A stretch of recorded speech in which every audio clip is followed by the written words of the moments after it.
I stopped by to see my pastor. I was going to help him do some work on the roof. We had a 12-foot step ladder, and I went up on it. When I was coming back down, I fell and landed on concrete on my feet. I saw my right foot go out to the side 90 degrees. The first thing the guy out of the ambulance said was, "I don't know what they want me to do. I can't splint a curve." And he said, "Well, you're not going to walk for a year if you walk at all."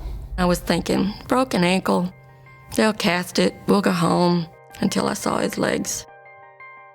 His left leg looked worse to me because it looked like a snake. But his right leg, his foot was laying over flat on the bed. And the ER doctor put the x-rays up. There was like 1 million pieces in each foot. And my first thought was, dear God, how do you put that back together? And they come back and said, we can't do anything. He was transported to a second hospital. I saw 3 different surgeons for 2.5 months. The doctor said, I hate to be the one to tell you this, the only thing I can do is drive a rod through the heel on both your legs and fuse your legs where there's no motion, or we can amputate them both. I've known the Long family for many, many years. I've been at Duke Raleigh Hospital for 20 years. I just felt like another opinion was needed before a drastic step like that was taken. I did reach out to say, would you consider a second opinion? And if so, I'd like to help you get in with Dr. Schweitzer, being a foot and ankle specialist, that if anyone could offer a more appealing alternative, it would be Dr. Schweitzer and his team. We immediately replied, please, as soon as possible.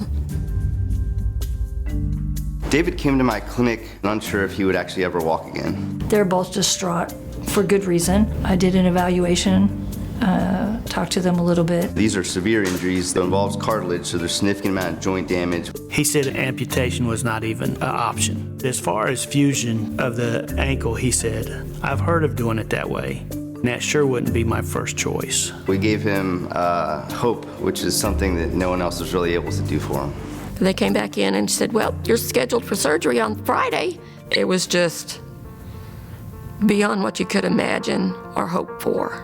I was so happy for them. The people at Duke are really special. They actually do care, and it really does make a difference. There you go. There you go.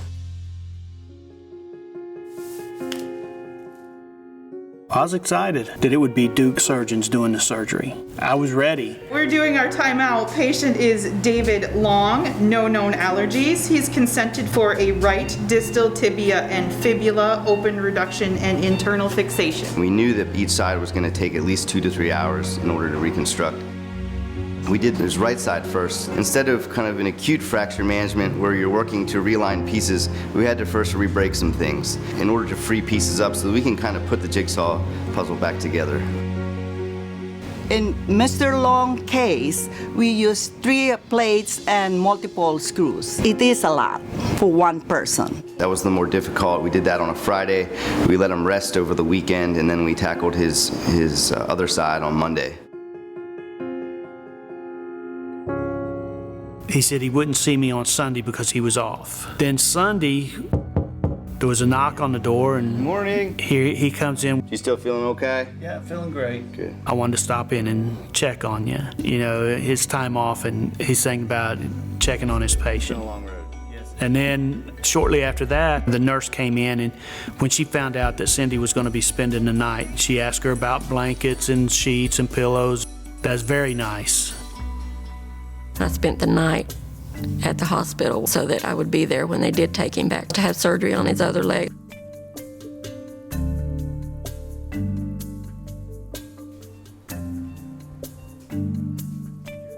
It was a team effort for sure. It's everybody working together with him in mind. I guess surgery went good. Knock, knock. Hey, there he is. Hey, Mr. Long, feeling okay? Yes, sir. He said everything went really good. He got good motion in both ankles. This is gonna work. It was just like a weight lifted off your shoulders. and he was walking within 5 months. It was almost like seeing my child take their first steps. I was determined to do it. I hope that he'll be able to continue to push through and can move on from this injury, brace-free without pain. I wanted to get back doing stuff that I wanted to do. I go out, I work in the yard, I go down, I work on my cars. Every day you could see an improvement. I don't know what we would have done without Duke Raleigh. Now we can see a light at the end of the tunnel.